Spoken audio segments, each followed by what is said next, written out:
All right, okay.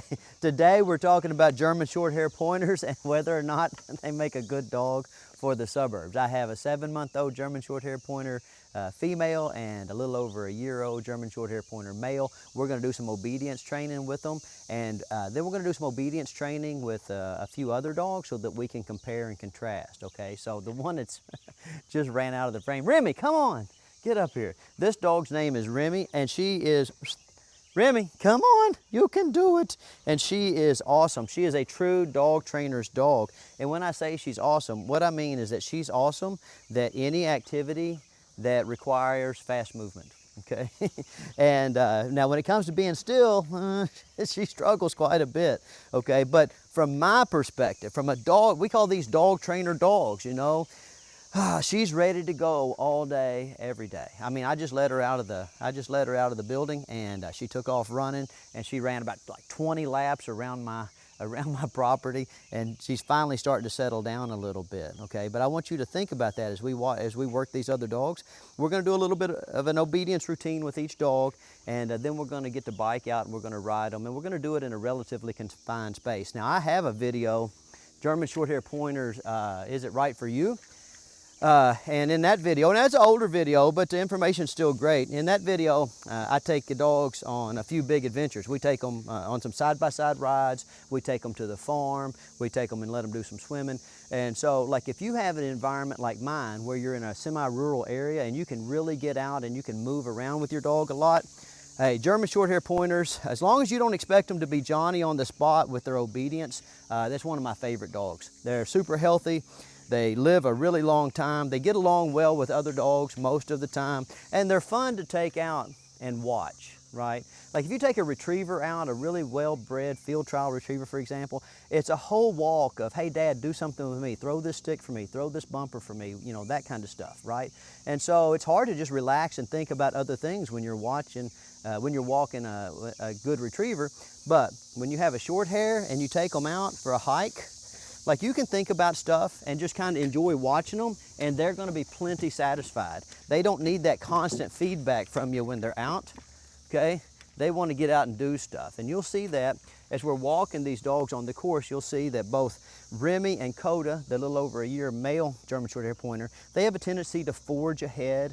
They have a tendency to have trouble staying. They pull on the leash quite a bit more than the other dogs. And that's just part of what you're buying. I mean, if you're going to buy a dog that's bred to get distracted by birds and run off and look for birds and have you come find them, well, then you can't really get mad at them when they don't want to pay attention on the leash, right?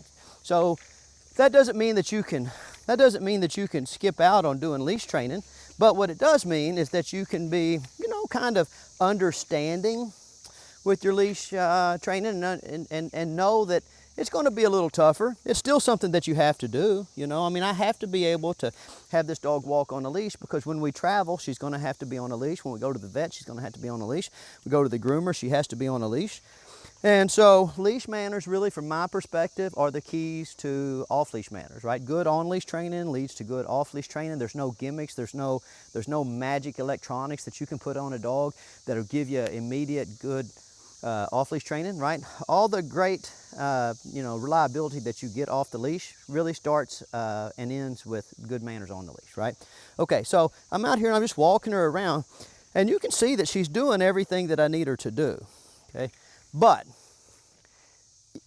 if you're honest, she looks like a kid in math class that's thinking about going to football practice.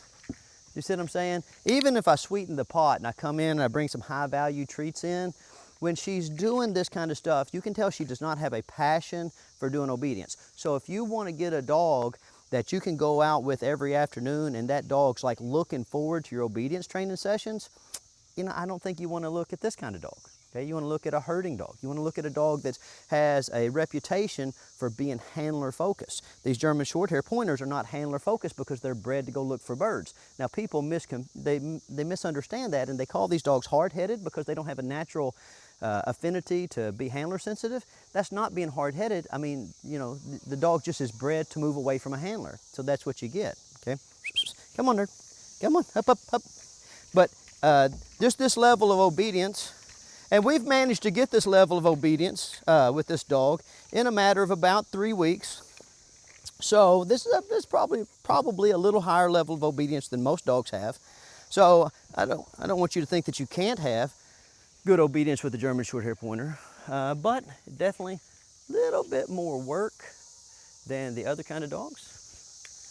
Very nice, good. All right, so she likes to ride in the side by side. Come on, up, up, up, up, up. Okay. All right, so that's all the kind of normal stuff that we need out of a dog. We need them to be able to walk out of a leash. We need them to have a simple conversational style vocabulary so that if we run into some type of physical impediment when we're out, the dogs can navigate those environments.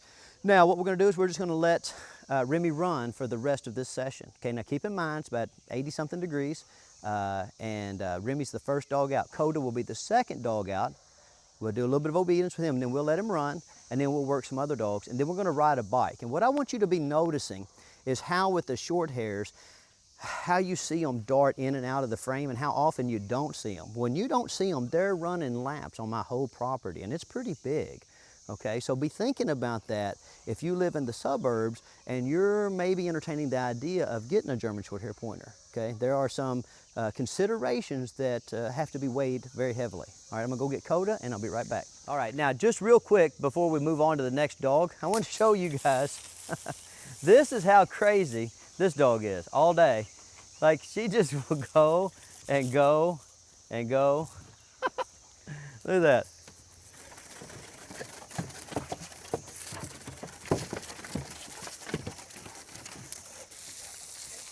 Now, do you want that in the suburbs? Right, okay? Because it's pretty cool out here on my driveway.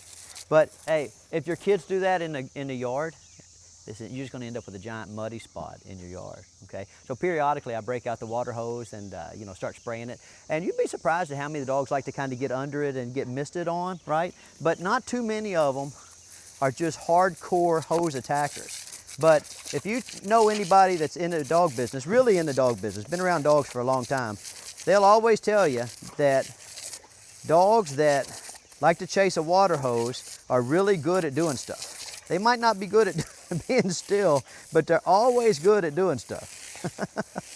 Look at that. Isn't that crazy? Now just ask yourself, I know it looks cool. I know it looks cool. But what's going to happen when you come home from work and your kids and all their friends have been out there in your manicured yard and they've created a giant mud pit? Something to think about. All right, so I went in and got Coda. Now Coda is a little over a year old, and Coda he's kind of behind on his training. His owners actually have a really pretty decent spot for having this type of dog, but they were really worried that he was going to run off, so he's been on a leash a lot. And if you want to make a dog crave freedom, then don't give them any freedom when they're young, right? And then when you have a dog that ranges off a little bit, like a short hair, that restriction when they're young, man, it causes them to look for opportunities to dart away, and then, so it kind of becomes a self-reinforcing habit, right? You're not giving a dog like this any freedom, so the door opens and they run out, and then you panic and you start chasing them, and they think that getting away from you is the only way to be able to have a good time and finally get a chance to explore the world. So if you're going to get a short hair, okay, we have to really make sure that you're going to get out and get moving and do some interesting things, because if you're not getting out and getting moving and doing some interesting things, these dogs, they're going to sit there and look through the window of your house, and that life of quiet desperation is going to cause them to plot. when they finally get a chance to get out from under your thumb, they're gonna run off a little bit.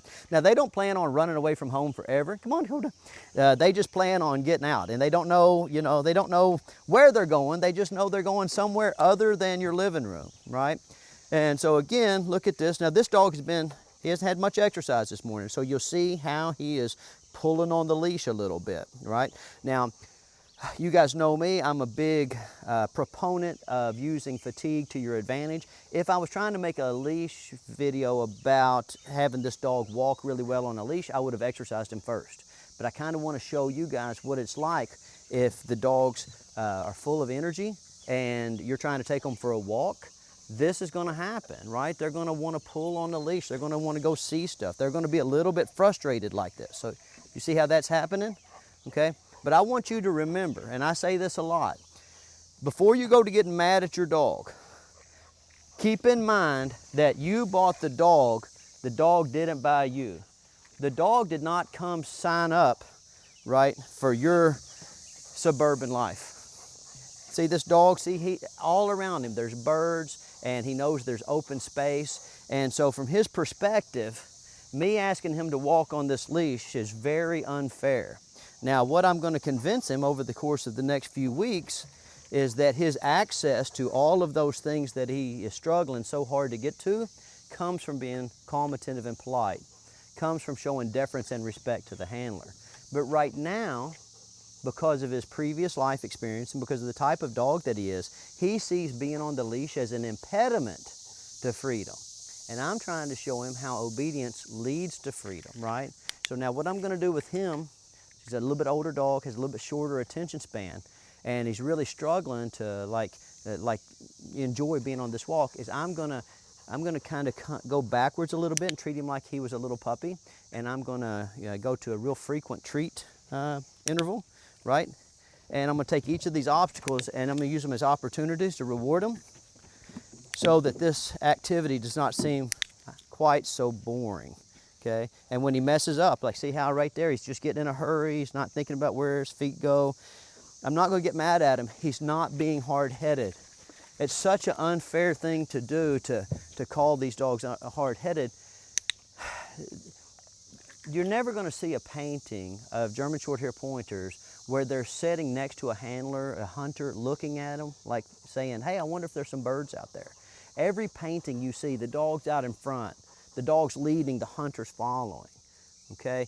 And so, like from a genetic point of view, this dog, he goes and I follow.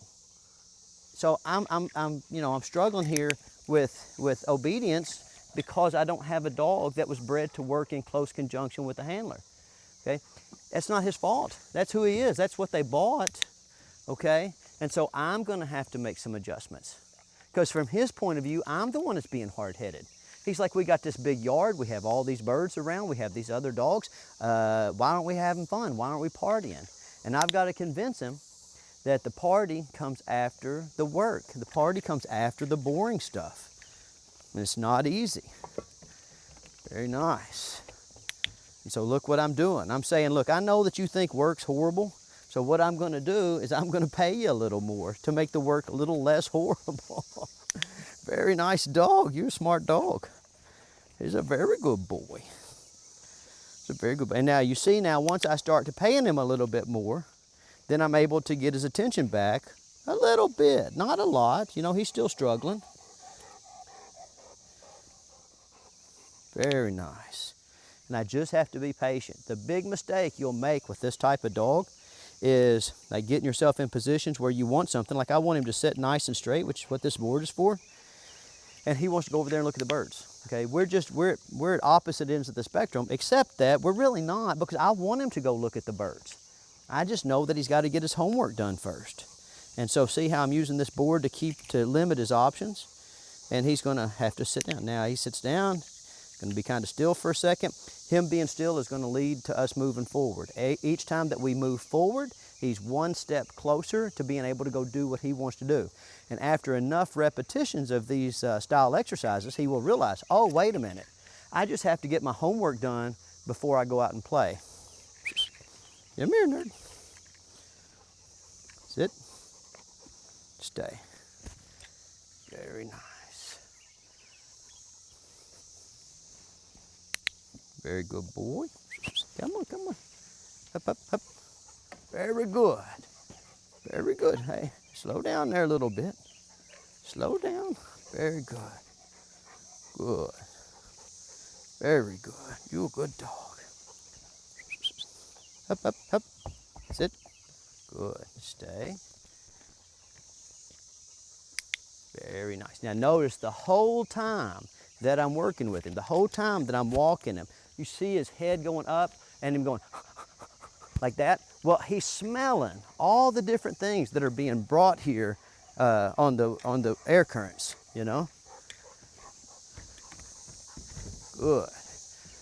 So when you buy a dog that's bred to basically follow their nose, to be a slave to their nose, and you're expecting them to stand there and stare at you, you might get a little of that in the kitchen, you know what I mean? Because the only thing the dog smells in the kitchen is the treat in your hand or the treats on the counter. But out here, you have to understand that I'm offering a little treat. I got a little bit of dog food in here. I got a couple of high-value dog food treats, you know, but I'm competing with, you hear all those noises? I'm competing with all those birds. And I'll tell you what else I'm competing with this year is I'm competing with cicadas. And dogs love to hunt cicadas. I mean, it really is amazing. Now notice what I just did there. I needed this dog to stay on the end of this boat. And I had to just be willing to keep doing it over and over and over again. Because when he keeps getting off at the end of that kayak there, he's not trying to be disobedient. What he's trying to do is he's just trying to say, you know, we've been there long enough. It's time to go do something else. Good, easy. Very nice. Up, up. Good boy. Wait. Very nice, okay. So now, look, give him a little treat, and you remember the way I look at the treat work is that the treats are a physical manifestation of my pleasure. It just lets the dog know that they're on their way to getting the big reward, which is to get off and go play with the other dogs, go run, to have some freedom, in other words, right? And so now we've let Dakota go, and we might see him coming in and out of the frame, we might not. But when I get the bicycle out, watch, he's gonna pop right back up, and you might see him, right? So basically what's happening here right now is Remy and Coda are just off running the perimeter of the property, and I'm gonna go get some other dogs and we're gonna work them. All right, so I went in and got Rip. Now Rip is an awesome dog for the suburbs. He's about a 7-month-old Labrador Retriever, and he's got the perfect temperament for living in a fairly high population density area, right? He's got enough energy to go play and take a nice long walk. He gets along great with all the other dogs. He's never met a person that he doesn't like. He loves old people, he loves young people, he loves dogs, he likes cats, he likes my neighbor's chickens. He's just awesome, you know? And so all day long, it's really easy to find things to reward Rip about because, like, he's just good. He's just really good. Now, is Rip good at doing stuff like Remy? No, he's not. He can't run as far as Remy. He doesn't have the endurance level. He doesn't have the speed. He doesn't have the raw athleticism. You know, he gets tired and goes and lays down under the tree, you know, pretty soon. So like if we're going on a big long bike ride or we're taking the side-by-side out or something, like Rip wants to get in the side-by-side and ride with you. He doesn't want to run as far as Remy or Coda, right? So, come on, nerd. So, like it's a trade-off, right? If you got to come home from work and you want your dog to be excited to see you and you want to be able to go out in the yard and do 5 or 6 little fetching repetitions, you want to be able to go down to your local beer joint and have a dog that just the walk down to the beer joint is enough to fatigue him so that he'll be nice and calm and tired, then Rip is your go-to kind of dog, right? I mean, he's just great, right? But now when we go out on a walk, like the kind of walks that I take, which are long walks out in the woods, out in the fields and stuff, you know, Rip's not that exciting to watch. You know, you don't watch Rip with a sense of awe. Like you watch Remy, and it's like watching any high-level athlete. You just are in awe at how fast, how agile, how quick, how inquisitive. Like every day when I let Remy out, and Coda to a lesser extent, but every day when I let Remy out, I know I'm gonna have a little bit of extra work ahead of me when it comes to the obedience portion of our day, but I know I'm gonna have a lot of entertainment ahead of me when we go hiking, because she is really, really fun to watch hike. Look, here comes Coda after a butterfly. Now there goes Remy. I don't know if you can see them, but they'll probably be back here in a second, right? Hey, and it's all day. It's all day with them. You go out hiking and they're constant sources of entertainment, you know, and they don't need me. They don't need me. I'm just the driver. You know, I drive and they're like, hey, Stoney, watch us do awesome stuff. Whereas with Rip, Rip's like, hey, Stoney, what are you doing? Hey, Stoney, look at me. Hey, Stoney, watch me. Hey, Stoney, come do something with me. Hey, Stoney, you got a treat for me. Hey, Stoney, can you pet me? Can you love on me? And that's awesome if that's what you need. You want that that you want that constant interaction, right? But these short hairs, they're more than happy to get in the truck, go where you're going, and get out and go hunting. And if you want to be a part of it, you can follow along and watch, basically. Okay? But they don't need you. They don't need you to tell them that they're awesome. They don't need you to hold their hand while they're adventuring. But, and this is weird, when you get back to the house, then they do like that kind of stuff. And that's kind of a neat thing about their personality, is that when you're out in the world, they're doing stuff, right? And so you're saying, well, Stoney, why would I want a dog that's like not super affectionate, that doesn't like need me, that doesn't like make me feel special? 'Cause they do make you feel special when you're at home, when there's nothing to do. A German Shorthaired Pointer in the house where there's nothing to smell and there's nothing to do is just as good at like sit down, stand, roll over, whatever dog tricks that you want to teach with your marker training. They're just as good at that as pretty much any other dog. It's just when you take them into a high distraction environment, everything changes. And the reason it changes is because the dogs were literally bred to go find stuff and for you to follow them, okay? So again, they're not hard-headed. I've never seen a hard-headed one. When I had some beef liver out and we were in my office, not one. But I've seen some that when you're out hiking with them, you think of them as hard-headed because they don't want to come. They run down a ravine when they're not supposed to. They want to jump out of the side-by-side, you know, because they're full of exuberance. They have a zest for life. So that zest for life, if you can be a spectator of that zest for life, then awesome dog. Even if you can't take them on big hikes, even if you just got to go down to your local dog park and hang out with other nice dogs, right? Okay, they have a zest for life that comes through with every interaction. But a zest for life is also, okay, what is it, right? It's a zest to get out and do things. And if your rules, your obedience training is, hey, don't do that. Don't go see the other dog. Don't chase a bird. Don't run across the street. Don't pull on the leash. Do you see how those things are like opposite ends of the spectrum? Okay, so you got to think about that. You have to think about what I'm telling you if you're considering this type of dog for the suburbs. I'll go get another dog. All right, so I went in and I got Ryder. Now, Ryder, out of all of the dogs here, he's the most similar to Remy in terms of his athletic ability and in terms of his kind of his zest for life. One of the things you're going to notice as I go to walking him is he's, you know, again, like the short hairs, he tries to rush his homework. This kind of stuff that we're doing physically is pretty easy for him, and he doesn't understand why we need to slow down in this awful heat and do all this stuff so slowly when he could just run around and do what he wants to do, okay? So with him, I'll have to kind of increase his reinforcement schedule a little bit, okay? And what I'm going to have to do to keep him from, he has a bad habit of wanting to rush through his work. So watch as I go to approach this obstacle, I'm going to reward him for slowing down right before the obstacle, right? That way he doesn't rush.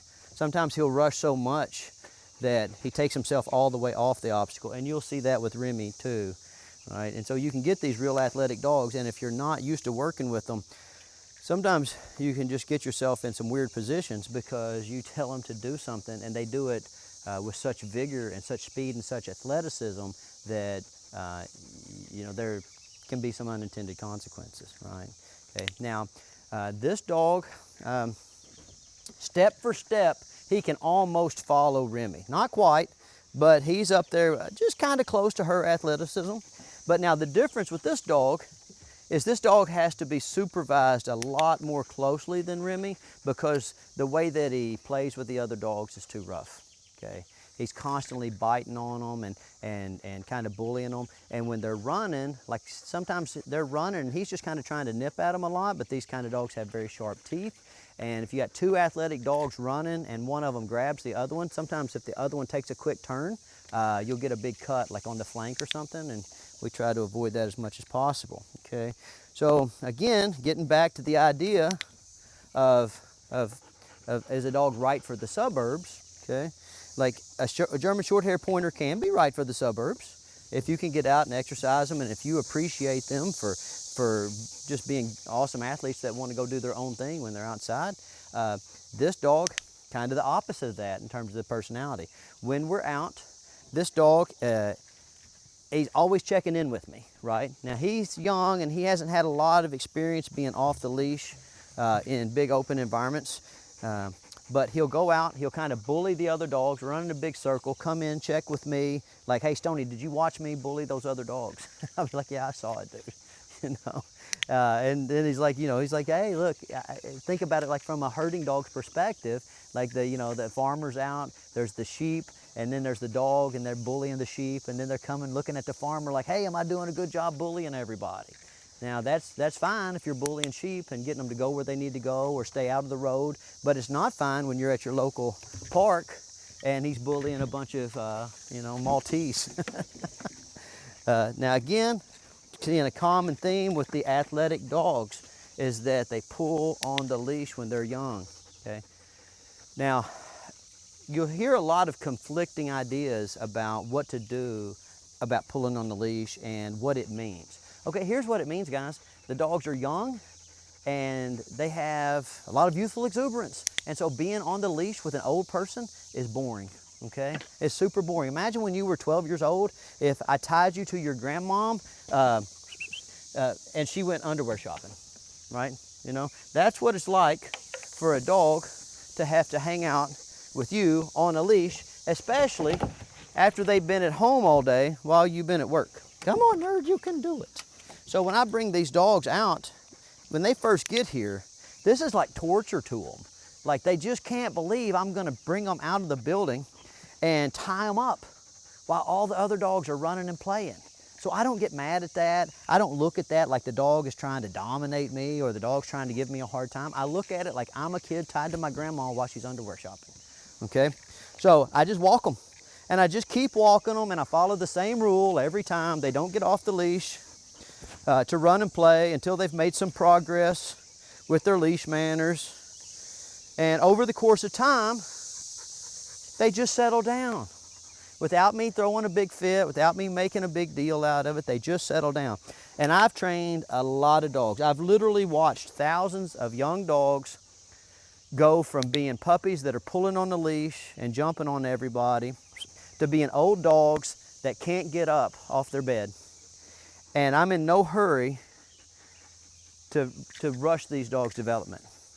Anytime you see somebody like really being hard on a 4 or 5 month old dog, using an electric collar to shock them so that they down at lows and melt into the floor and look miserable, what for?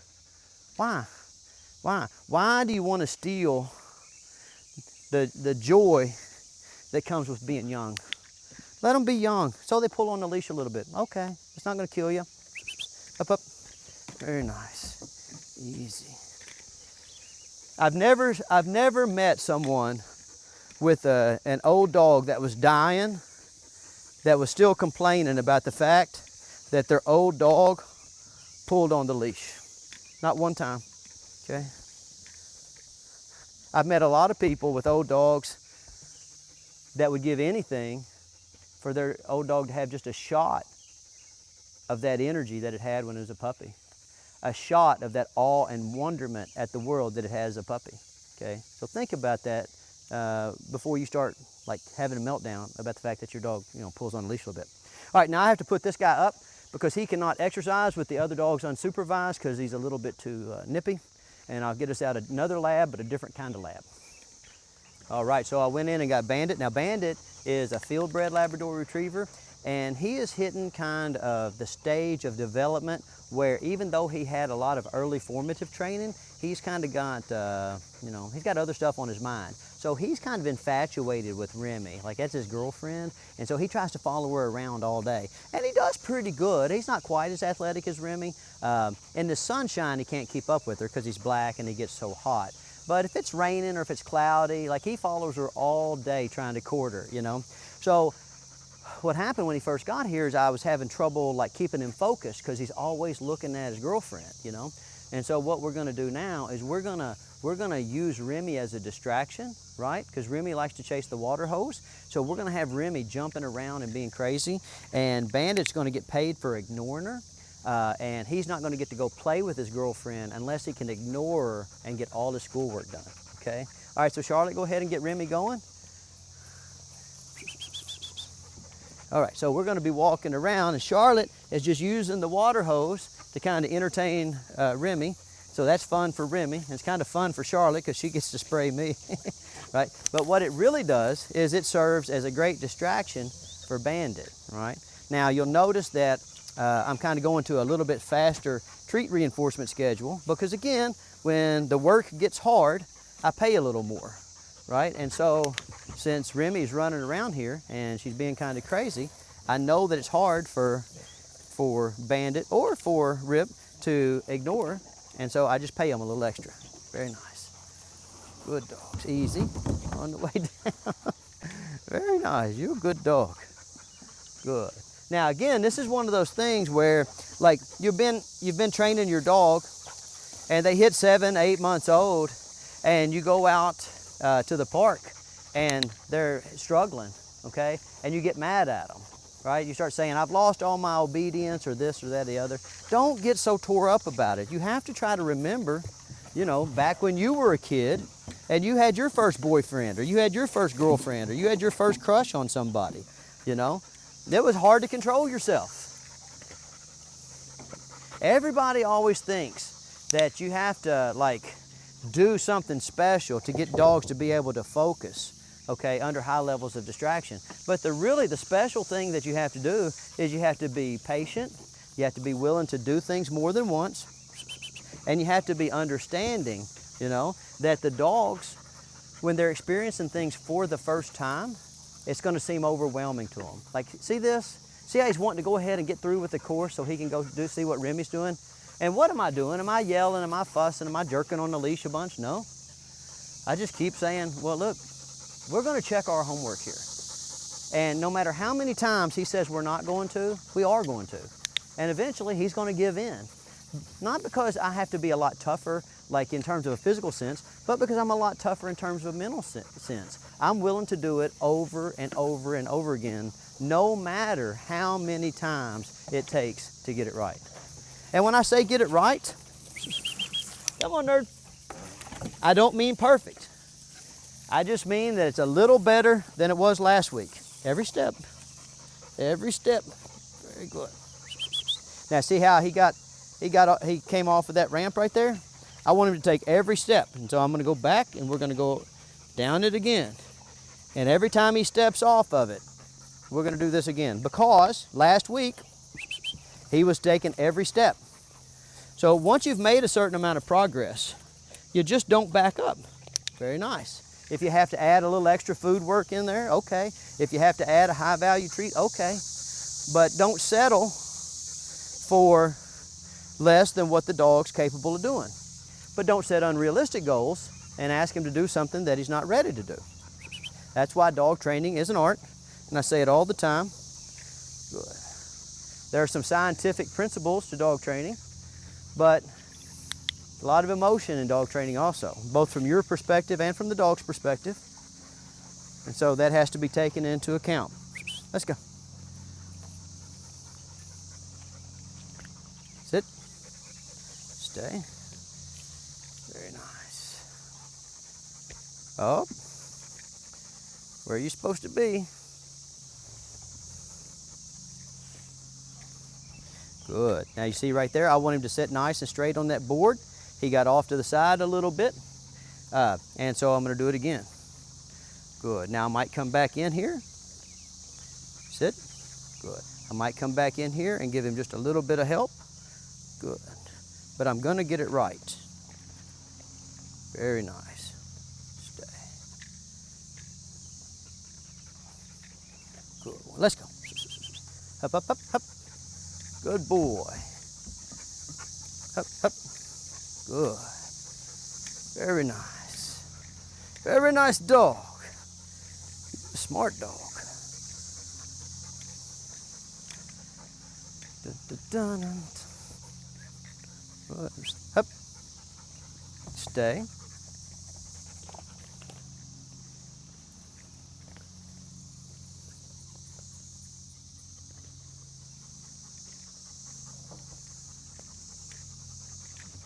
Very good. Just side by side. Good dog. Oh, look at this. Oh, this is a very good dog.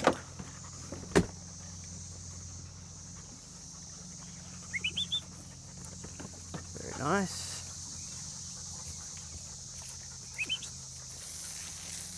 Good. Up there. Up, up. Good. Very nice. Wait. Good. Oh, look at that good boy Rip. He's a very good dog.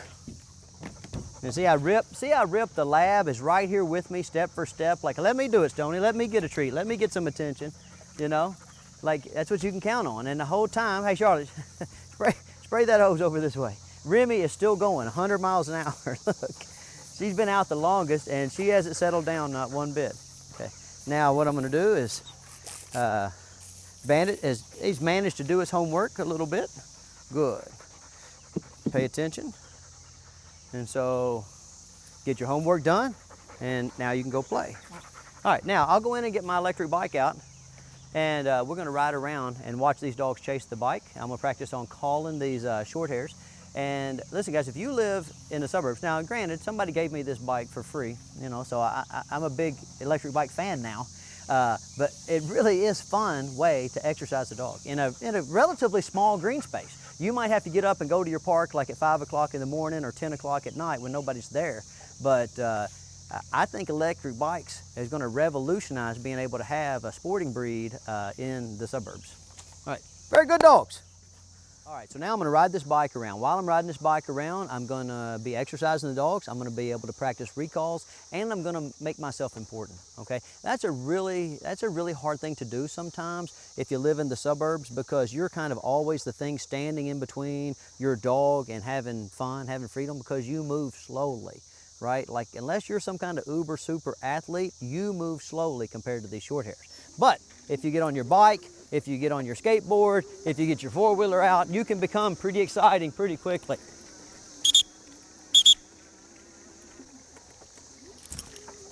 I'm gonna try to ride around here kind of where you guys can see me, just so we can get a feel for how far each type of dog runs and how quickly they you know, start to fatigue and calm down.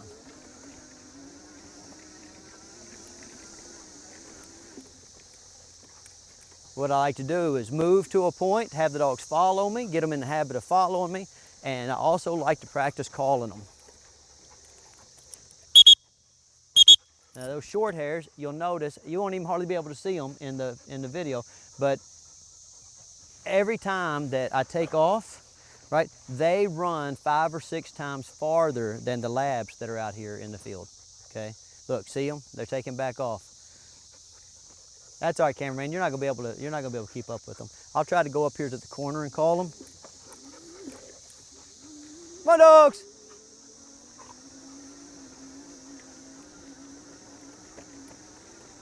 There's Remy. There's Coda. So I'm gonna call them and I'm gonna move towards the camera.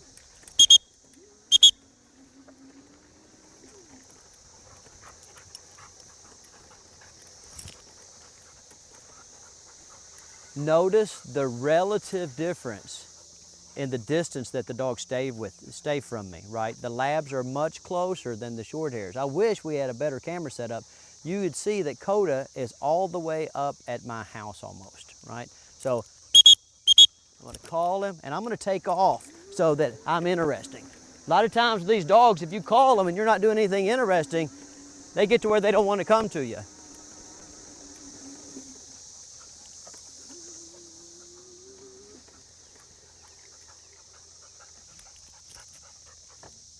All the way up in the corner.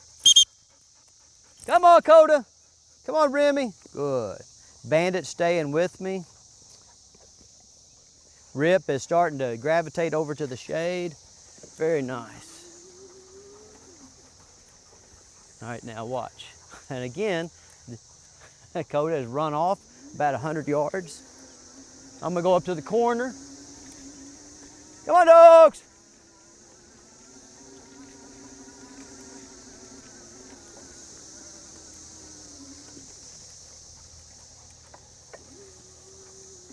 Here comes Coda from all the way up towards my house. There's Remy. Here's Bandit, the field bred lab. He's doing a good job of hanging in. There's Rip. Rip's fatigue meter is hanging out pretty far. There's No Name and Hunter. They've chased this bicycle enough. They're really not about this game that much. We'll go back to the corner. Come on, dogs! Come on, come on!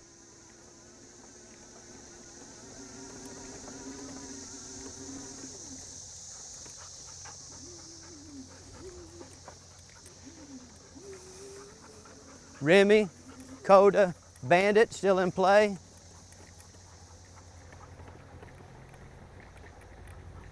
And again, you'll notice every time that I go to moving the bike, Coda will run 100 yards down here and then 20 yards past me.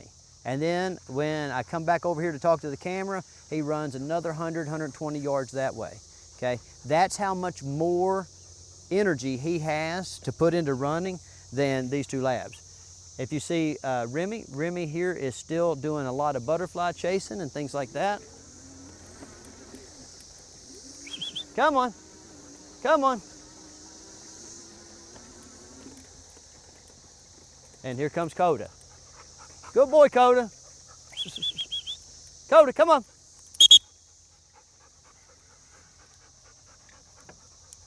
Good dogs. All right, I think that's enough to kind of give you guys an idea of what's going on and about whether or not you can have a German Shorthaired Pointer in the suburbs.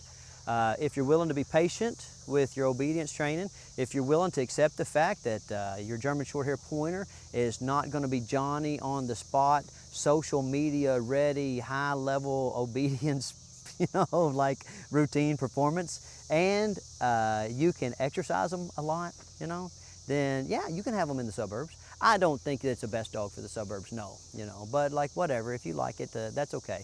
But think about what I just did with the dogs. And here's the thing that you have to understand. What I just did, Coda is still running really fast. He's still going 100 miles an hour. And I don't know where Remy is, but I know this, when we go back inside, those two labs are gonna crash out and they're gonna sleep for hours, and those two short hairs are gonna be ready to go in 30 minutes, okay? So if you're gonna get a short hair for the suburbs, you got to want to have a dog that you get out and you get moving and you do interesting things, right? And then as soon as you're done, you get up and you do it again, right? Okay, all right. Well, I hope you guys enjoyed this video, and I'll see you next week. Come on, dogs. Come on, come on. They're good dogs, very good dogs.